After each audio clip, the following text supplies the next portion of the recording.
So, Gervonta Tank Davis has made the worst decision. Some very uninteresting news that I gotta give out. That's already, you probably already heard about. It's been out for a few days now. People have already talked about it.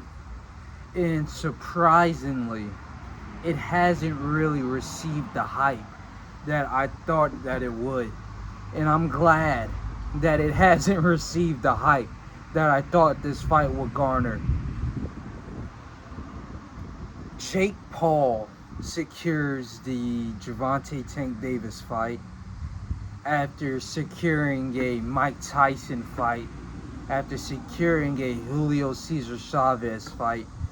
This is like his, what do you say, rite of passage to prove himself as a legitimate, certified, classified boxer. This is what gives him that legitimacy to call himself a boxer without ever fighting the right competition for his not only weight class but I guess skill, age, whatever. I don't really care about that all because it's all horrible. Everything about this fight, every factor, every aspect, every inch, every percent, every fabric of reality that this fight entails, it's all just shit and horrible. Why Gervonta Tank Davis did that, we all know why. He's scared of any real competition. He goes against Lamont Roach, bringing him up from 130 to 135 to fight for his belt, and he loses the fight. But because he is who he is, they just throw him the fight, give him the win, the robbery, whatever, yada yada yada. That was a knockdown, but they didn't count it as a knockdown. All of this bullshit, right? And it's a cherry pick goes wrong. Then he's looking at his options because before the fight they were talking about Shakur Stevenson. Shakur was open.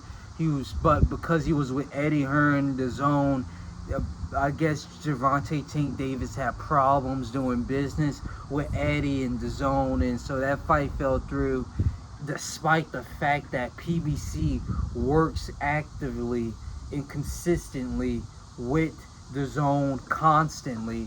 So he misses out of that fight because of pride. Then he moves on to, I guess, negotiations with Lomachenko and also negotiations with who? I don't think he was ever in negotiations with Manny Pacquiao. No, that was just something thrown out there because Manny was coming back and yada yada yada.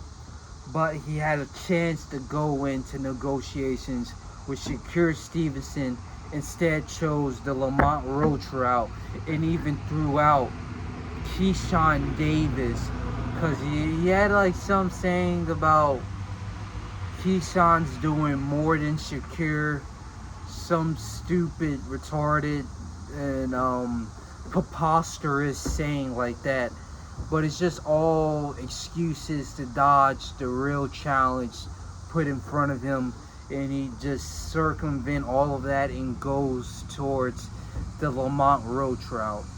Loses that fight, and now he's just left with Jake Paul because he doesn't do any business with Turki Al-Sheikh that has Devin Haney, Teofimo Lopez, Ryan Garcia.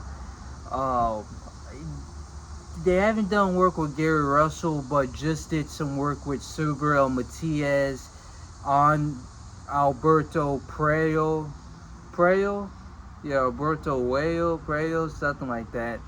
And so all of those fights are basically off the table.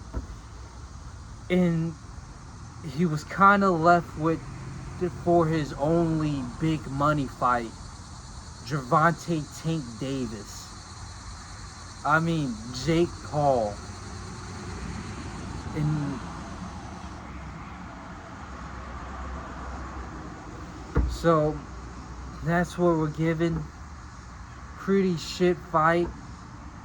And even more shittier than that is the fact that that Jake Paul actually has a chance to win this fight just because of his size and his weight advantage. He's like 6'1", 6'2", weighed in 220 for the Mike Tyson fight. This could all go horribly wrong in the end of Gervonta's career. He's just known as somebody that tanked his legacy when he could have been one of the greatest Hall of Fame fighters of all time. So, not much to say about this situation.